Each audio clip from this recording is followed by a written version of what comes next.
Ô pessoal, na continuidade aí agora da nossa live sem um tempo determinado, né? Para que a gente possa esmiuçar mais o assunto a respeito de contratos imobiliários, principalmente nesse tempo de pandemia. No resumão, aquele resumo que eu fiz agora há poucos segundos, eu dei um aspecto geral a respeito de característica de contrato. O contrato ele tem uma teoria geral. Quando a gente estuda contratos, a gente estuda sempre começando pela teoria geral dos contratos. A necessidade de objeto ser lícito. Então você não pode fazer um contrato de tráfico de droga. Parece meio óbvio, mas a gente nunca sabe. Tem louco para tudo, tá certo? Mas o objeto deve ser sempre lícito, deve ser alguma coisa que a lei permita ou que ela não proíba. Não esqueça disso, é um princípio do direito privado que muita gente esquece, e ele é bem importante. Tudo que a lei, dentro do direito privado, tudo que ela não proíbe, ela permite. Então, aquilo que a lei não prevê, você pode fazer. Isso dentro do direito privado, tá bom? Do direito público, direito tributário, administrativo, constitucional, isso é direito público. Então, obviamente, aí não. Aí só o que a lei prevê é o que você pode fazer. Mas dentro do direito civil, do direito empresarial, por exemplo, o que a lei não proíbe, ela permite. Então, quando você for elaborar seus contratos, sempre tenha isso em mente. Existe uma liberdade muito maior dentro dos contratos privados, do direito privado. Tá? Outra coisa que é característica dos contratos em geral é a onerosidade. Você tem que estar falando de algum bem.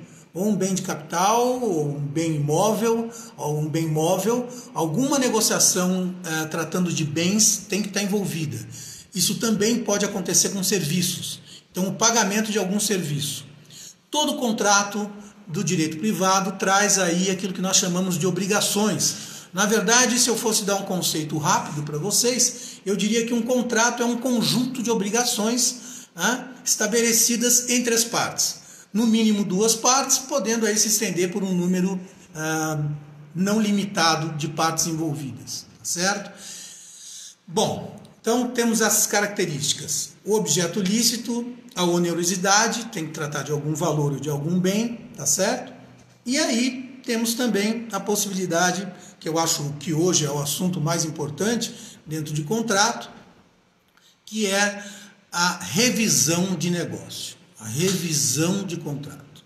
Quando a gente fala em contrato imobiliário, nós falamos aí basicamente em alguns contratos. Existe um número limitado de contratos dentro do direito imobiliário. Então nós temos aí arrendamento, nós temos contrato de mútuo, de comodato, nós temos contrato de locação, contrato de compra e venda, contrato de locação com opção de compra ao final. São diversos tipos de contrato. Cada um tem as suas características. Como hoje é uma live geral, eu não vou me prender em um deles. Eu quero falar mais com vocês a respeito da possibilidade de negociação e renegociação de contratos dentro das características do momento que nós estamos passando agora. Não é? E, obviamente, as perguntas de vocês são muito bem-vindas. Tá?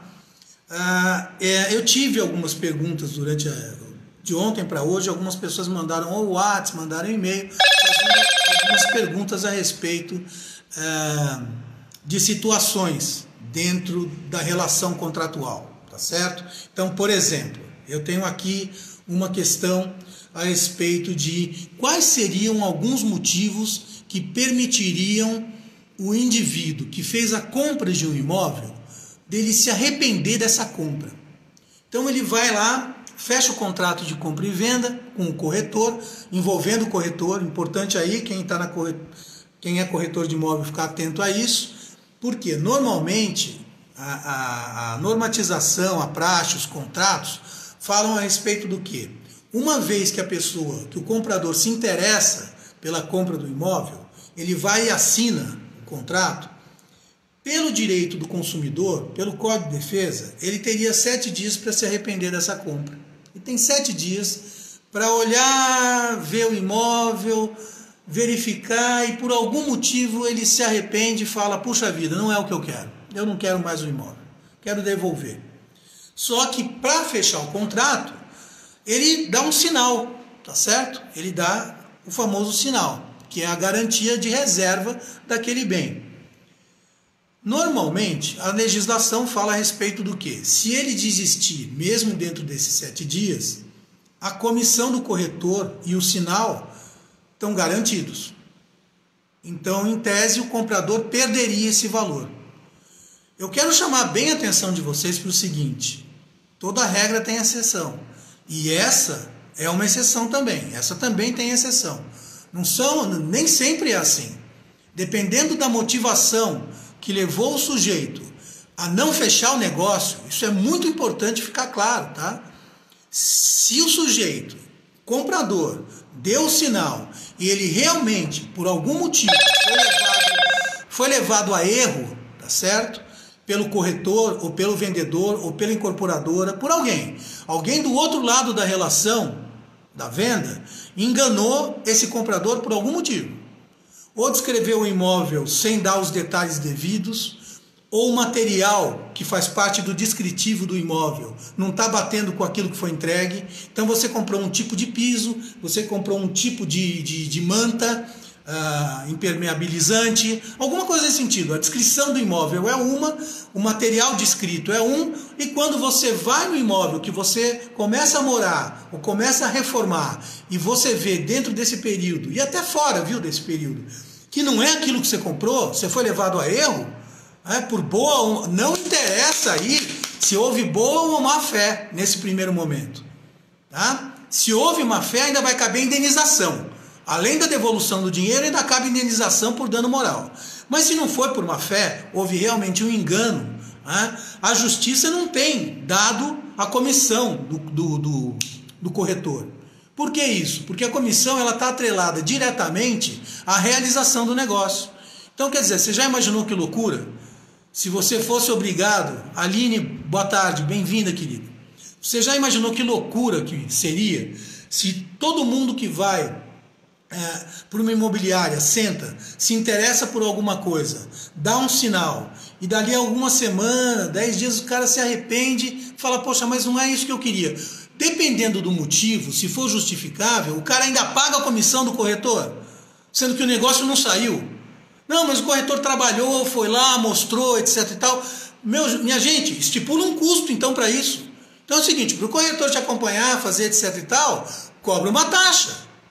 Deixa claro, se o negócio não sair e o sinal tiver que ser devolvido, o senhor vai gastar, vamos dizer, R$500 pela visita, pelo trabalho do corretor. O que não tem nada a ver com a comissão da venda do imóvel. A comissão de corretagem é uma comissão de venda do imóvel. Se o imóvel efetivamente não foi vendido e não foi por culpa do comprador, eu também entendo que esse sinal não é devido, ele tem que ser devolvido. Tá certo? Agora, você também tem aquela situação, e a gente sabe disso, porque ser humano é ser humano. O ser humano é um ser difícil. O ser humano é complexo. E tem também aquele comprador sem noção. Vê vai, fecha, cancela, compra, cancela de novo. E não tem motivo nenhum para isso. Na verdade, o que ele comprou é exatamente o que ele comprou. O descritivo está correto, o material está batendo, está tudo no lugar. Não é? E ele vai lá e desiste. Dá 7 dias, dá 5 dias, dá 10 dias, ele sem motivo nenhum desiste. Nesse caso, a minha opinião é que a corretagem é devida sim. Houve o trabalho e não houve culpa nem do corretor, nem do vendedor, nem da imobiliária, nem da construtora, nem da incorporadora. A culpa é única e exclusiva do comprador. Ele, sem motivo nenhum, desfez o negócio e era um bem reservado a ele. Se ele que deu motivo para o rompimento da negociação, do negócio, eu entendo que o trabalho aí realmente foi feito e o sinal deve ser perdido mesmo.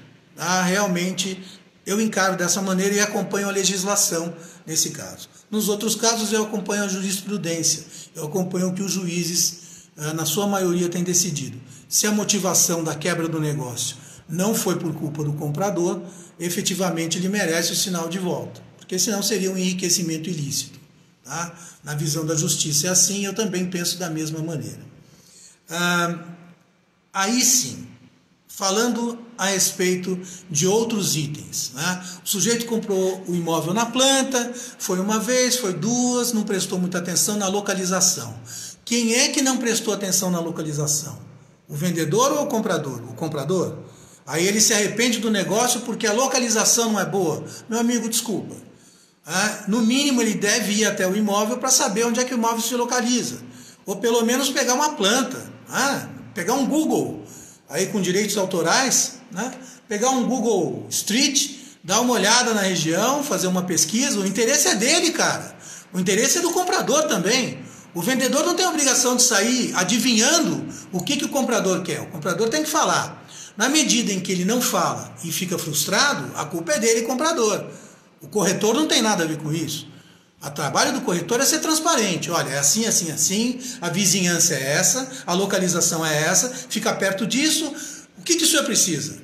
A escola das crianças fica em tal distância. Então presta atenção nisso. Porque de repente, não é o imóvel ideal para o senhor, eu tenho alguma outra coisa. Então tudo isso deve ser conversado enquanto a venda está sendo feita, para não gerar depois arrependimento e o que nós chamamos de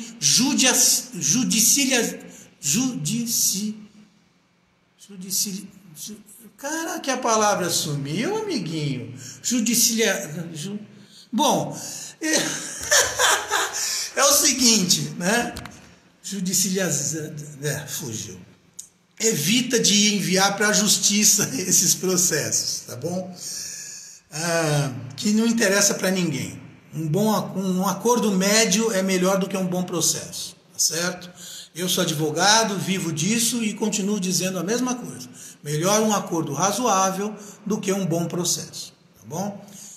Evite essas coisas, discuta essas coisas antes para evitar justamente essas frustrações que vão dar uma discussão imensa de quem que é a culpa de ter desistido do negócio. Muito bem, vamos lá. Focando agora um pouco mais na situação da pandemia, na situação de exceção. Presta muita atenção nisso. Eu estou com alguns casos agora envolvendo o direito rural. Presta atenção. Direito rural, plantação, fazenda. Então o cara pega contrato de financiamento bancário para poder financiar a safra, etc e tal, e a safra não sai, dá uma geada ou dá uma seca, vai tudo pro saco, o cara não consegue pagar o banco vende outro contrato de financiamento pro cara, e aí saíram duas medidas provisórias, 481 e 482, que permitem aí a extensão do financiamento. Às vezes, meu amigo, você tá tão quebrado, e agora eu tô falando, para compradores, tá certo? E vendedores também, para que consigam ser compreensivos nesse momento. Às vezes, durante uma negociação, a coisa fica tão ruim para o comprador, que ele não vai se recuperar com outro financiamento. Ele já não está dando conta desse, ele não vai dar conta do outro. Então o que acaba acontecendo? Acaba acontecendo que ele vai procurar a justiça, porque o juiz, e isso é importantíssimo você guardar, o juiz tem como obrigação, é uma obrigação, ele tem obrigação de resolver a questão.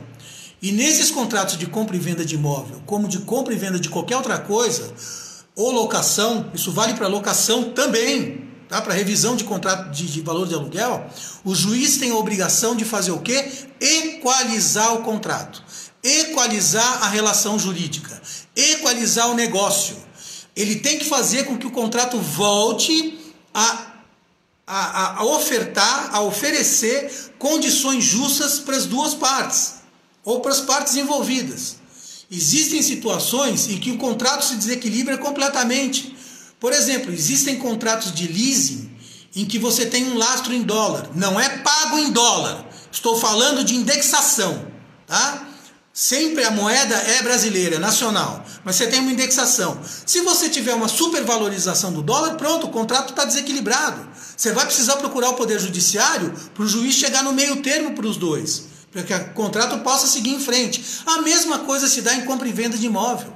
Não interessa com quem, se é direto com o vendedor, com o proprietário do imóvel, se tem corretor envolvido, se não tem. O negócio é o seguinte, funciona desse jeito. Revisão é permanente, é o tempo todo. E tem que ser levado em consideração tudo isso que a gente está falando. O contrato tem que ser equilibrado. Se ficou pesado demais para uma das partes, essa parte não pode ser sacrificada ou simplesmente perder. Perdeu o negócio, perdeu. Ficou difícil para você, ficou desempregado, perdeu o emprego, perdeu valor, usou o dinheiro na doença de um parente, problema seu, perdeu tudo. Isso não é assim. O direito não desampara as pessoas desse jeito. Por isso chama direito. Por isso que o resultado do direito deve ser a justiça. Tá certo? É assim que a gente faz direito. É assim que a gente faz as coisas como devem ser feitas. Com transparência, com caráter. Baseado em valores e princípios. Então o direito não desampara você porque você está passando por um momento de aperto. Todo mundo passa por um momento de aperto, tirando talvez os nossos senadores e deputados. Mas tirando esse povo aí, Supremo, etc, tal, que ganha bem pra cacete, o resto da população, amigo, passa por dificuldade. Tem cheque especial lá, tá usando, precisa usar, precisa fazer compra, precisa comer, precisa pagar aluguel. Isso sempre foi assim, antes da Covid, antes de pandemia. O nosso país não é um país fácil de viver. A tributação é estúpida. Para ter um funcionário você paga o dobro. Se ele custa 1.000 para você de salário, ele vai custar 2.000, porque é mais 1.000 de tributo. E encargo de previdência e o diabo. Então, sempre foi assim. Amiguinho, coleguinha, oi? Sempre foi assim. Com a pandemia, isso ficou muito mais sensível, muito mais grave. Então, e muito mais aparente. Falando sério, a gente deve, eu acho que na vida a gente deve procurar, de preferência, tirar dentro de uma experiência ruim, aquilo que ela pode nos oferecer de bom. A pandemia serviu para algumas coisas. Serviu, acho que para o ser humano ser um pouco mais solidário, em termos gerais. Em termos contratuais também, eu tenho visto isso. Eu tenho visto isso em casos pessoais e eu tenho visto isso com clientes meus, amigos meus, proprietários que realmente estão sentando, conversando, olha, não, vamos fazer um valor mínimo para você não desocupar o imóvel, porque afinal de contas, se o cara desocupar o imóvel e for para um imóvel mais barato, ou for morar com um parente, amigo, que tem isso também, voltar para casa da mamãe às vezes é válido, ou se o irmão tem um quarto vago, se pica. Se o proprietário do imóvel não quer baixar o valor do aluguel, linha. Deixa o cara falando sozinho, porque ele não vai alugar. Presta atenção. Só que ele vai continuar pagando IPTU, água e luz. Sem falar do risco de alguém invadir a casa e depredar a casa porque ela está lá fechada. Então, quer dizer, tudo isso tem que ser levado em consideração na hora de renegociar um contrato. Nesses casos agora que eu estou falando, nesses últimos minutos, de locação. Não existe. Essa situação é para renegociar a locação lá para baixo mesmo. Não estou falando em dar desconto de 30%. Não estou falando de dar desconto de 50%. Vamos baixar um pouco mais isso aí. Dependendo da situação, obviamente, de quem está pagando. Se o sujeito pode pagar melhor, etc e tal, o desconto vai ser menor. Mas se for realmente uma situação de necessidade, o locador precisa ser solidário, ceder, renegociar. E com o tempo, isso agora que eu vou falar vale para todos os contratos, inclusive os imobiliários de compra e venda e locação. É o seguinte, se a Covid acabar amanhã, presta atenção aí, se a Covid acabar amanhã, acabou, João, acabou, não tem mais contaminação, supondo, tá? Veio um milagre, veio o Exu, baba-ovo, sei lá, baixou alguém aí, sei lá, entendeu? Sei. A terceira vinda de Santa Maria, Alá baixou aqui também, o Buda, sei lá, alguém baixou aí, acabou a Covid, acabou. Ninguém mais se contamina e quem está doente está curado. Olha só o quadro que eu estou dando. Em outras palavras, voltou tudo. Só que não voltou nada. Essa propaganda babaca da televisão, amigo, tudo vai voltar ao normal. Não vai. Não vai voltar nem hoje, nem amanhã, não vai voltar nunca mais. Tá? Vamos entender, a Covid não vai mais embora. Covid é uma gripe nova. E a gente vai pegando resistência e vai morrendo menos. Tá bem claro isso? Economicamente falando, a Covid ainda vai ficar com a gente durante 1 ano e meio. Para algumas pessoas, 2 anos, para poder se recuperar economicamente. Estou falando aí do quê? De comprador de imóvel. Estou falando também do incorporador, que botou uma grana em cima de um terreno, que está incorporando, que está investindo. E de repente os caras que estão bancando aquele imóvel na planta não tem mais dinheiro para continuar a obra. Como é que fica essa situação? Porque o cara precisa do dinheiro do imóvel vendido na planta para poder levantar o imóvel, gente. E aí o cara que estava pagando na planta não pode mais pagar. Como é que ele vai pagar o pessoal da construção civil para continuar levantar o imóvel, para continuar a construir? Isso tem que ser motivo de renegociação total. João, precisa de um novo contrato? De jeito nenhum. Não viaja na maionese, gente. E não cai nessa também. Por quê? Porque tem nego que vive de contrato. Tem gente que vive de fazer contrato. Eu vivo de fazer contrato, mas eu não faço contrato quando não é necessário. Existe uma coisinha chamada adendo contratual. Olha que bacana, não é bacana? É uma solução genial. Chama adendo contratual. Deu até rima, dá até para fazer um rap. Mas eu não vou fazer agora. Enfim, o adendo contratual, ele é muito mais rápido e eficiente do que você fazer um outro contrato por causa de 1, 2, 3 itens. Tá certo? Nesse caso que nós estamos vivendo de pandemia, contrato de compra e venda, financiamento, eu estou falando compra e venda e locação, coloquem tudo que eu estou falando para o contrato de financiamento com o banco também, que a gente vai falar daqui a pouquinho mais especificamente. Mas assim, tudo isso precisa ter novos olhares. Tudo isso precisa ser tratado de uma forma completamente em exceção. Porque se tudo acabar amanhã, se a Covid acabar amanhã, nós vamos levar mais 1 ano e meio para se recuperar. E esse 1 ano e meio tem que ser levado em consideração na renegociação que você está fazendo. Então não é assim, você prevê lá, põe um adendo. Assim que descobrirem a vacina, o cara passa a pagar o aluguel integral que ele pagava. Não vai rolar isso, não vai rolar. Então assim que sei lá, se verificar que as condições das cidades, isso é que eu estou falando agora, é bem palpável. Assim que se verificar que a condição nas cidades baixou do nível vermelho para o laranja, do laranja para o amarelo, a convivência começa a ocorrer como já está acontecendo na França, os restaurantes estão abertos tranquilamente, a Espanha começou também, a Alemanha já está há muito tempo. Então começa aqui as coisas voltarem ao normal. Está voltando ao normal socialmente, cara. Acorda, tá voltando ao normal socialmente. Economicamente não voltou ao normal coisa nenhuma. Você ainda tá pagando, negociando com o banco o teu especial, o empréstimo que você fez para poder bancar a produção, enquanto isso, ou bancar a fábrica fechada. Bancar a agência de turismo lacrada, que ninguém pode viajar, cacete. Então você vai fazer o quê? Entendeu? Então, todo contrato de renegociação agora, ele deve ser considerado com a possibilidade, é um binômio que a gente chama no direito, é a possibilidade de pagar e a necessidade de receber. Isso vale também para a pensão alimentícia, tá? Em direito de família. Vou repetir, é a possibilidade de quem paga, pagar, as condições que ele tem de pagar, e quem recebe, em que situação está para receber. Ele está em situação de necessidade, ou aquele dinheiro que ele tem para receber não vai fazer muita diferença. Isso juridicamente faz toda a diferença. Então vamos lá, capacidade de pagar, necessidade de receber.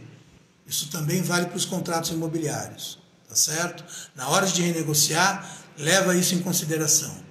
Ainda que a construtora esteja tendo dificuldades financeiras, ela ainda tem mais possibilidade de capital de giro e captação de empréstimo do que o comprador, que está desempregado e vai ter que ir atrás de emprego.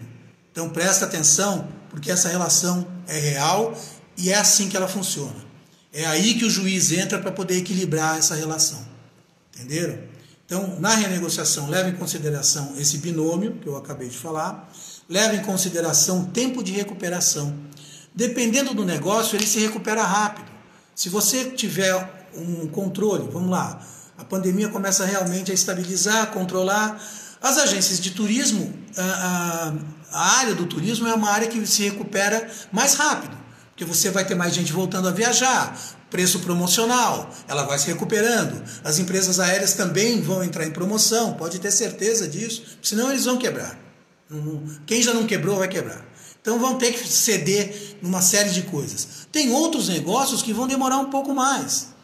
Por quê? Porque permaneceram fechados de tal maneira e despediram tanta gente, mandaram tanta gente embora, às vezes a equipe inteira, que eles vão ter que recompor a equipe. Às vezes treinar, porque você investiu no treinamento de uma equipe toda e agora essa equipe foi embora, você tem que mandar embora. Você vai atrás, o cara às vezes já se empregou. Ou então até mudou de cidade, foi morar numa cidade com parente e tal, porque não aguentou o baque econômico. Então você perdeu aquele recurso humano. Você vai ter que treinar gente, isso leva tempo, custa dinheiro. Então, por favor, vamos ter uma visão holística da coisa. Na hora de renegociar contrato, tem que ter uma visão holística. Tem que ter uma visão de curto, médio e longo prazo. E bota longo nisso. Nós não estamos falando até o final do ano. Esquece isso. Não, até o final do ano não vai mudar nada, amigo. Se mudar é para pior. Eu espero que não. No fundo do coração. Espero que não mude para pior. Mas assim, agora de novo. Por exemplo, na cidade em que eu moro já voltou. O comércio já fechou todo de novo. Regrediu. Porque a galera inteligente vai para aglomeração. Sem máscara, inclusive. Então, regride. Volta, fecha tudo de novo. Então, a tendência agora é que os funcionários que sobraram vão reduzir mais ainda. Esse funcionário é o comprador do imóvel. Esse funcionário é o inquilino do imóvel. Ele tem que ser respeitado nessa situação. Respeitado não quer dizer tudo de graça. Não é assim que funciona. Há que haver uma contrapartida. Há que haver uma negociação. Ok, você não pode agora, o que a gente pode fazer no futuro? O que você pode, por exemplo, fazer de benefício no imóvel? Se você tiver algum parente que trabalha num material de construção, por exemplo, você não pode dar uma pintada na casa por um custo menor, fazer um parcelamento, eu isento você do aluguel esse mês e você faz uma reforminha na casa, vai sair muito mais barato do que o aluguel e você ainda pode parcelar se você tiver um amigo na casa de construção. São essas ideias que parecem bobas, né, de falar, e de bobo não tem nada, porque é assim que você mantém uma negociação. Às vezes uma negociação de grande porte. É uma contrapartida, é algo que você pode fazer por alguém que está dentro do contrato, se você não puder adimplir o contrato financeiramente. Essas trocas existem também. Lembre-se sempre de um exemplo que eu gosto muito, que é o do exemplo da criança que está começando a aprender a caminhar, o bebezinho. Ele primeiro rola de um lado para o outro, ele não sabe engatinhar. E aí ele aprende a engatinhar. Um belo dia ele aprende a engatinhar, sei lá, de 4, engatinhando. E dá certo, meu amigo. Dá certo. Ele engatinha para todo lado. Para todo lado. Deixa os pais desesperados. Cadê o fulano? Cadê o pegada? Quando vai ver, está lá ele, de 4, andando pela casa inteira. Tá certo? Aí ele começa a querer aprender a andar. Então ele levanta, fica sobre as duas perninhas ali, naquele, né? Cabeção, porque criança é cabeção. Toda criança é cabeção. Então fica lá naquele cabeção, de um lado para o outro, e cai. Cai porque a cabeça pesa muito. Esse é o motivo. Não é falta de equilíbrio. É que o cabeção ainda é cabeção. Então ele pesa. Tem muito adulto cabeção, mas aí é outro problema. A criança é cabeção. Então ela vai cair. Ela cai, ela não gosta da experiência. Bate a cabeça, machuca. O que ela volta a fazer, cara? Ela volta a engatinhar. Mais tarde ela vai tentar andar de novo. E assim ela vai se adaptando. Mas sempre, o ser humano, como qualquer animal nesse ponto, ele regride. Quando ele regride um passo atrás. Quando ele vê que o que ele está fazendo não está dando certo, ele se preserva. É instinto de preservação. A criança levanta, cai, bate a cabeça e fala, opa, não estou afim de me machucar. Então ele volta a engatinhar porque estava dando certo. A mesma coisa vale para a gente na vida e vale para a gente nos negócios. Em contrato, em família, qualquer coisa assim. Está num ponto, não está dando certo, as condições mudaram, as condições não são propícias, as condições pioraram, um passo atrás. Diminuir custo, renegociar, não fica parado. Isso eu faço questão de falar para vocês. Não fique inerte. Você está devendo para o proprietário da casa, para o locador, você está devendo para a imobiliária, você está devendo condomínio, não fica parado esperando uma ação judicial. Isso nunca vale a pena. Inclusive, se vai para uma ação judicial, mesmo que seja você que está entrando, você devedor, o juiz não vê isso com bons olhos. Entendeu? Ele vê isso como um acovardamento e às vezes até como uma má fé de você se escondendo de uma obrigação. Vai negociar que não dê certo, ok, mas vai. Não fica quieto, não fica esperando a porrada chegar. Isso não dá certo, isso não ajuda em nenhuma situação. Tá? Vai, negocia, tenta, senta, tenta de novo. Ah não, desse jeito não, muda alguma coisinha. Ou não, volta na semana seguinte, dá uma insistida, olha, poxa, eu quero continuar, eu não quero abandonar o negócio, vamos achar uma solução, diminui daqui, puxa dali, eu posso colaborar com isso, e assim por diante. Aquilo que for acontecendo de bom na tua vida, informa o credor. Olha, eu tenho uma perspectiva pela frente, já fui chamado para uma nova entrevista. Se puder, mostra um e-mail chamando. Isso tem um valor imenso para quem está querendo receber o que lhe é devido. Mostra. Ó, tá para sair um negócio, recebi um e-mail talvez de um novo contrato de fornecimento e tal. Leva isso até o credor, conversa, senta, negocia. Não é enrolar. Porra, não é enrolar. Porque se enrola uma vez, se enrola duas, na terceira. Imagina, na terceira é verdade. O cara não vai acreditar em você. Aí acabou. Acabou a boa-fé, acabou a credibilidade, você foi para o espaço. Então negocia, seja transparente, leva a documentação, leva provas. E-mail é documento, e-mail é prova. Leva, mostra, minha situação está assim, mas está melhorando, eu estou indo atrás, me dá um tempo, deixa eu respirar. Vocês vão prestar atenção no que eu estou falando. Eu faço negociação de cliente com banco praticamente todo dia. Os bancos estão cedendo, pessoal. E não é um pouco, não. Os bancos estão cedendo legal porque eles estão percebendo que eles não vão receber. Eles vão ser os últimos a receber. O cara tem colégio de criança para pagar, se está pagando. O cara tem supermercado para fazer. O cara, né, tem outras despesas que ele considera mais importante do que ficar pagando o financiamento do banco naquele momento de urgência, de crise. Inclusive em relação ao imóvel. Então, vai atrás, vai negociar. E o banco está disposto a fazer negócio. Tenha certeza disso. Você tem sim. Eu não posso realmente, por uma questão de ética, mencionar nomes de bancos. Mas tem 2 ou 3 bancos no mercado que realmente fazem questão de criar problema. Tá? Não são os maiores, não. Tá? Por incrível que pareça.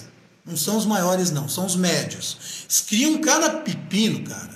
Não, a gente não aceita desse jeito, ou é tudo ou é nada. Conclusão, você vai para a justiça, vira para o juiz, demonstra sua boa-fé, demonstra que você tentou negociar, que você procurou o devedor, a imobiliária, a incorporadora, seja o que for, tentou fazer essa negociação. A pessoa do corretor é fundamental. Corretor profissional, corretor que se preza, ele não está do lado da parte vendedor e comprador só quando ele tem certeza que vai sair o negócio. Ele é um consultor, meu amigo. Ele é um consultor, ele é um assessor. Ele tem o papel de ajudar nessas horas também. Fornecendo documentação para banco, fornecendo informação, né? Estando do lado da parte devedora também. Não, vamos ver o que a gente consegue arrumar com a imobiliária, vamos ver o que a gente fala com a construtora. É isso que é um corretor de imóveis. Não é só o raposão que só quer saber de vender e pegar comissão. Isso para mim é bandido, não é corretor. Tá certo? E disso a gente tá com o saco cheio. Então, seja profissional, colabore, seja solidário. Seu cliente nunca vai te abandonar se você fizer isso. Tá certo? Voltando. Questão dos bancos. É a hora de renegociar. Não fica parado, vai atrás, leva seus argumentos. Todo mundo está sofrendo isso. Se você está achando que é só você, não é. Você sabe que não é. Seus parentes, seus amigos, seus conhecidos, seus colegas de trabalho, está todo mundo renegociando tudo. Tudo. Financiamento de carro, financiamento de aluguel. Veja você que até o Estado, né? O Estado brasileiro, que não é lá essas grandes coisas há mais de 50 anos, que é para ninguém ficar pensando, né, que eu sou de um lado, eu não sou nem ladrão, nem louco. Eu não gosto nem do ladrão, nem do louco. Beleza? Ficou claro? Beleza. Até o Estado conseguiu negociar com algumas fornecedoras de serviço. Então, por exemplo, a luz e a água, que são serviços essenciais, não podem ser cortados por uma faixa social econômica durante a pandemia. Nome negativado, inclusive por empréstimos de financiamento de imóvel. Então, tudo isso você tem que ficar atento. Se até o Estado está vendo a situação que a gente está passando, como é que alguém dentro do direito particular não vai ver se ele também está vivendo aquilo? Não esqueça de uma coisa, mesmo os milionários também necessitam do dinheiro dos menos afortunados. Nós temos aí apresentadores, por exemplo, de televisão que são milionários e começaram vendendo coisa em camelô. Ele dependeu, a construção inteira do império dele dependeu de quem? Do cara de baixa renda, que comprava o carnezinho. Então, os grandões, não adianta virar e falar, não, mas eu tenho tantos milhões na minha conta. Esse cara também depende do giro da economia. Se ele também não for solidário, ele está fora. Vai chegar uma hora que ele está fora. Ah, por quê, João? Ele não tem como sobreviver? Sobreviver é uma coisa, amigo, ganhar dinheiro é outra. E você pode ter certeza que quem ganha muito dinheiro sempre quer mais dinheiro. Então, assim, vai ter que ser solidário também, vai ter que ceder em alguma coisa também. Todo mundo tem que ceder. Tem até um nome de filme, assim, que não tem porra nenhuma a ver com o que eu estou falando, mas o nome do filme é esse, então eu lembrei. Tá? Então é isso. Todo mundo tem que ceder um pouco. Não tem essa. Tá? A gente está vendo isso em tudo que é lugar. Relação familiar, relação com filho dentro de casa, relação com parente, você teve que morar junto porque saiu do imóvel. Todo mundo está tendo que ceder um pouco. Né? Esse é um lado bom da pandemia. Porque isso também eu espero que não volte mais àquele estado anterior. Eu espero que esse espírito de colaboração e solidariedade entre as pessoas continue quando essa pandemia passar. Volto a dizer para vocês, o Covid não vai mais embora. Ele é um vírus que veio para ficar como o vírus da gripe. Vírus da gripe, da nossa gripinha. Né? Resfriado, estou resfriado, estou gripado. Ela chegou lá há 7, 8 mil anos atrás. Ela está aí. Está aí, não foi embora. E ela também não vai embora. Você pode tomar vacina, não pegar, mas ela está aí. Ela está aí. Covid vai ficar aí. A gente vai ficando mais imune, vai morrendo menos e é assim que vai ser. Tá? Pergunta para qualquer médico razoável que ele vai te dizer. Tem nada de voltar, não vai voltar. Tá? Vai ficar assim e a gente vai pegando imunidade. É assim que funciona. Lamentando profundamente mesmo quem está morrendo, porque tem gente morrendo mesmo. É uma gripe com uma letalidade menor do que as outras, mas a taxa de contaminação é imensa. Né? E nós temos uma população doente muito grande. Nós temos um número de diabéticos, de obesos, de cardíacos, de pessoas com câncer. É uma população grande, não é uma população pequenininha. E essas pessoas efetivamente acabam sendo vítimas mesmo do Covid. Tá? Vítimas fatais, que eu quero dizer. De resto, é isso que vai acontecer. É um quadro instalado e ele precisa ser levado em consideração em qualquer negociação que você vá fazer. Tá? Como o brasileiro ele tem um perfil, na sua maioria, mais conservador de investimento, então sempre que o mercado representa algum perigo, não sei se vocês já perceberam isso, quando o mercado retrai e ele entra em recessão, aquelas pessoas que têm alguma reserva, elas correm para os imóveis, elas não correm para CDB, elas não correm para a Bolsa de Valores, elas não correm para risco, ainda que o CDB seja mais seguro e tal, elas vão correr para quê? Para imóvel. É uma cultura tipicamente latina, não é nem brasileira. Espanhóis, portugueses, italianos também pensam dessa forma e a gente tem uma grande influência, né, desses ascendentes, tá certo? Então eles correm para imóvel. Vamos investir num terreno, vamos comprar uma casa, vamos comprar tem dinheiro, está sobrando, vamos comprar imóvel. Porque é aquele negócio, com imóvel a gente nunca perde, né? Não é sempre assim, mas enfim, é mais difícil mesmo desvalorizar, tá bom? Então corre para o imóvel. Por isso que eu estou dando ênfase hoje nisso daí. Tá? Como é um investimento mais conservador, nessas épocas de pandemia, a galera que tem uma reserva vai correr para o imóvel. Tá certo? Fiquem atentos a isso. Todo mundo que está nesse meio tem que ficar atento a isso. Para também não se servir, não ser oportunista nessas horas. Tá? Para ser o quê? Solidário, para agir com decência, com transparência. É normal, as pessoas vão procurar um investimento mais conservador. bem? Enfim, eu acredito que deu para, tá dando aí para abarcar uma série de coisas com vocês, diversos aspectos, tá certo? Sim, vamos lá. Outra pergunta que me mandaram fala a respeito do seguinte: João, os contratos de adesão, os contratos de construtora, incorporadora, esse tipo de contrato, normalmente são contratos chamados contratos de adesão, né? Regina, boa tarde, tudo bem? Bem-vinda. Normalmente são chamados contratos de adesão. O que significa isso? É um contrato que não foi elaborado pelas partes. Ele foi elaborado por uma parte só. Né? É um contrato impresso, padrão. A imobiliária, ou a construtora, ou a incorporadora, ou o banco põe aquele contrato na tua frente e fala, assina aí. Não, eu queria mudar aquela cláusula. Não, não vai mudar nada. Ou você assina do jeito que está, ou não interessa. Tá? Isso é o seguinte: se o contrato não for abusivo, a pessoa que assinou não pode reclamar. Porque ela leu o contrato, concordou com o contrato e aderiu ao contrato. Por isso chama contrato de adesão. Porque uma parte te oferece e se você aceita os termos que estão ali, você aderiu ao contrato. Então, por exemplo, tem juiz que não admite você levar o contrato para ser discutido. Por quê? Porque você aderiu. Você conhecia o que estava escrito lá.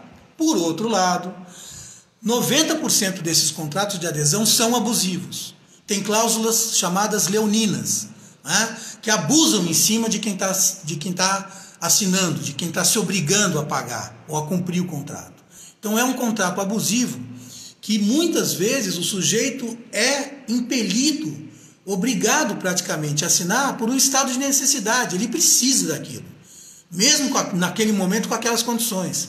E no decorrer do contrato as coisas pioraram por algum motivo e aquelas cláusulas que já eram abusivas se tornaram o que nós chamamos de cláusulas impossíveis. Então são cláusulas impossíveis de você cumprir. Por quê? Porque a situação mudou, como por exemplo a pandemia. Obviamente que isso deve ser revisto.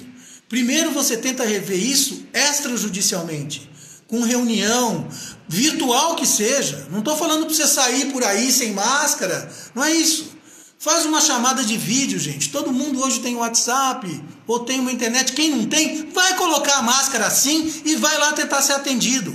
Nem que seja um por um. Entra um por um, bate na porta até ser atendido. Se você não tem como entrar em contato, ninguém atende o telefone, tem tudo isso. Vai registrando essas coisas. Para o dia que você precisar entrar com uma ação, você tem provas do que você está falando. Nunca esqueça disso, cara. O povo, o diabo que a gente tem que explicar isso para o cliente. Olha, doutor, aconteceu isso. Tá, o que você tem para provar? Nada. Foi uma conversa por telefone e eu não guardei nada. Eu não guardei recibo, eu não guardei a nota, eu não guardei o e-mail, eu só falei, eu não gravei nada, então eu não tenho nada. Então você não tem nada mesmo. Se você não guardou nada, você não tem nada. Você tem uma conversa. Você vai falar de um lado, o cara do outro lado vai falar que não é assim e o juiz não vai ter como defender você. Porque você não tem prova para mostrar. Então tudo que a gente faz nessa vida, que envolve grana, que envolve obrigação, é por escrito. Nem que você faça o seu diário. Vai juntando, grampeando as coisas num caderno, que se dane. Fotografa, põe num arquivo, vai guardando. Tudo isso é importantíssimo. Ainda mais quando a gente fala em renegociação. Você tem que ter motivos para renegociar um contrato. Você não acorda um dia e fala, nossa, hoje eu quero renegociar um contrato. Se você fizer isso, vai para o manicômio. Porque não existe isso. Você só renegocia o contrato com motivo, com motivação. Para ter motivação, você tem que ter prova. Para ter prova, você tem que ter feito a prova. Então vai juntando tudo que você tem, e-mails trocados até com parente. Olha, eu estou passando uma necessidade, pega a data do e-mail. Vai mostrando a situação que você está vivendo de verdade mesmo, que você já vem vivendo em dificuldade. Tudo isso serve para renegociar. E muitas vezes você não precisa entrar com um processo judicial para isso. Você pode perfeitamente renegociar diretamente com a fonte. Mas o que você precisa? De documentação. Você precisa ter a documentação. E-mail, carta de punho. Às vezes Ana, boa tarde, tudo bem, querida? Bem-vinda. às vezes uma carta de punho, sabe?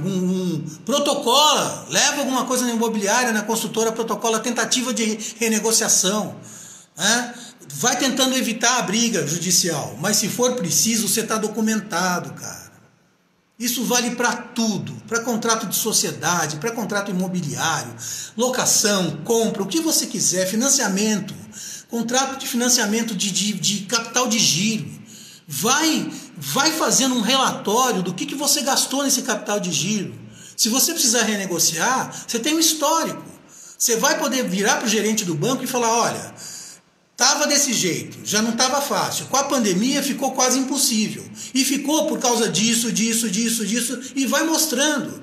Quando normalmente a pessoa com quem você está negociando, a instituição com quem você está renegociando, vê que você está documentado, que você tem prova documental da necessidade que você está passando, normalmente eles são muito mais simpáticos à sua causa.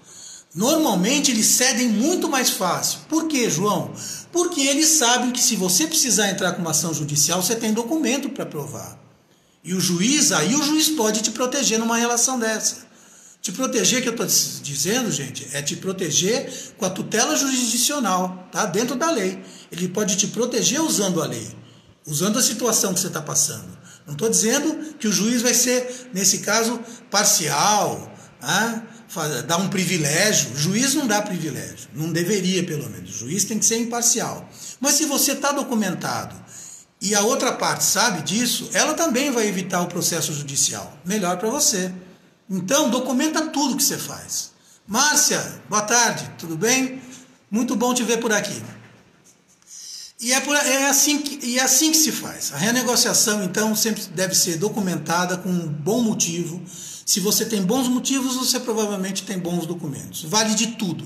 Vale de notinha de supermercado, vale Serasa, vale levar carta de cobrança. Você está atrasado com o celular, eles te mandam uma cartinha de cobrança. Vale qualquer carta de cobrança. Você está atrasado com conta? Pega isso, leva, senta e fala, ó, estou dando prioridade a vir negociar com você. Eu já tenho essas dívidas, mas eu tenho um valor reservado que eu posso negociar com você. Então me dá uma atenção especial. Eu tô te dando uma atenção especial, então me dá uma atenção especial. Eu mereço ser tratado com dignidade mesmo devendo. Isso existe, viu, gente? Isso existe, não fica viajando que isso não existe. Existe uma coisa chamada assédio moral por excesso de cobrança. João, não acredito nisso. Acredite, até para cobrar quem está devendo para a gente tem que usar o bom senso, a gente tem que usar o caráter, a gente tem que se servir dos valores. Você não pode, é ilegal. O Código Civil prevê o excesso, o dano moral provocado por excesso de cobrança. Cobra o tempo inteiro, liga o dia inteiro, todo dia cobrando, todo dia humilhando, todo dia. Mas como você não tem? Mas tem que ter, mas que não sei o quê. Você é um vagabundo, você não... Cara, isso dá um processo para cima do credor. Isso dá um processo para cima de quem está cobrando. Se a construtora, incorporadora fica no teu pé e te manda cartinha, e-mail, ligação. Junta isso. Faz um BO, amiguinho. Vai fazer um BO de assédio moral. Que a galera rapidinho para com isso. E inclusive negocia melhor com você. Se você é devedor, se você não é caloteiro profissional, estelionatário, que vive de dar golpe, porque isso também é muito fácil de identificar, viu, gente? Vai pensando que que é difícil, porque não é. Você saber alguém que está em necessidade é uma coisa. Você identificar alguém que vive de estar em necessidade e na verdade não está, não é nada difícil de descobrir. Pode ser que para o mercado seja, mas para quem trabalha na área jurídica, em 2 minutos você descobre isso. É muito fácil de saber quem está fingindo que está passando por uma dificuldade para sempre estar levando vantagem. Tá? Não é difícil de descobrir isso. Tá? Mas você, e eu acredito que é com essas pessoas que eu tenho falado, que eu estou falando, se você tem boa fé e passa por um momento de necessidade, tudo isso é válido. Documentação, prova, boa fé, não tenha vergonha de mostrar que você está passando por uma situação de necessidade. Isso acontece com todo mundo quase, tá bom? Então, essa vergonha a gente às vezes tem mesmo no começo, principalmente quando a gente é mais novo, perdeu o emprego, está vivendo aquele momento meio deprê, ainda mais no momento que você não pode sair de casa, não pode fazer nada, não pode ver ninguém, não pode ver parente, não recebe ninguém, isso vai deprimindo, perde o emprego, perde a renda, está devendo para a imobiliária, está devendo para o banco. Calma, cara, as coisas não vão voltar ao normal, mas elas também um dia vão melhorar, e elas melhoram. Depende também, como eu já disse, tira a bundinha do lugar, tira a bunda do sofá, vai negociar por e-mail, por telefone, se precisar pessoalmente, não fica parado, vai atrás do credor. Ele no mínimo, numa situação final, o juiz vê isso com muito bons olhos. Demonstra sua boa fé. Renegociar também faz parte disso, tá bem? Eu espero ter sido útil para vocês hoje nessa live, que na verdade eu nem contei muito quanto deu, deve ter dado uns 40 minutos, 50, não sei quanto é que deu essa daqui, tá? Fico aí aberto a vocês para comentários, para outras perguntas, além daquelas que eu recebi. Outra pessoa me pergunta aqui a respeito da diferença de contrato de financiamento e a respeito de custo. São assuntos mais técnicos, tá? Que eu vou responder agora para não deixar a pessoa a pé, tá? Mas outro dia a gente fala sobre contratos de financiamento especificamente. Me perguntam a respeito da diferença entre o financiamento de imóvel feito pelo SAC, né, que chama Sistema de Amortização Constante, e tabela price. A diferença é super simples, pessoal, não tenho que ficar fazendo confusão. Sistema de amortização, na medida em que você vai pagando as parcelas, como os juros são mais altos nas primeiras parcelas, o valor vai sendo amortizado. O que significa? Ele vai diminuindo. O valor das parcelas é variável. Ele é mais alto no começo pelos juros mais altos e o valor das parcelas vai caindo, porque os juros vão ficando menores na medida em que você vai fazendo os pagamentos. Então, no sistema SAC, eu tenho parcelas variáveis de preço sempre decaindo até o final do financiamento. Na tabela price é feito um cálculo para a parcela sempre ser fixa. Então você não tem nem aumento nem diminuição na tabela price. Tá? Então é uma parcela que você começa e acaba pagando aquilo, fora se tiver algum adicional e tal, mas aí não é parcela, tá? Estou falando de parcela, ok? Volto a dizer, num momento de crise, num momento de exceção como esse, dá para renegociar, inclusive no sistema SAC, dá para renegociar qualquer contrato. Se você entrou em dificuldade, está precisando renegociar o que é? Estabelecer novas condições sobre o mesmo negócio. Isso é renegociar. Estabelecer novas condições para o cumprimento do contrato. Às vezes é necessário um novo contrato. E na maioria das vezes não é necessário, basta um adendo. Você faz um adendo ao contrato, mudando a cláusula 1, 2 e 3 para novas condições, para o contrato poder ser cumprido. Ponto. Acabou. É isso. Então, em qualquer das modalidades de financiamento, se você teve um desequilíbrio do contrato, como eu já expliquei, você pode perfeitamente procurar renegociação extrajudicial ou mesmo judicialmente. Tá bem? Por hoje eu vou ficando por aqui. Já falei pra caramba. Vou tomar um café que eu tô precisando.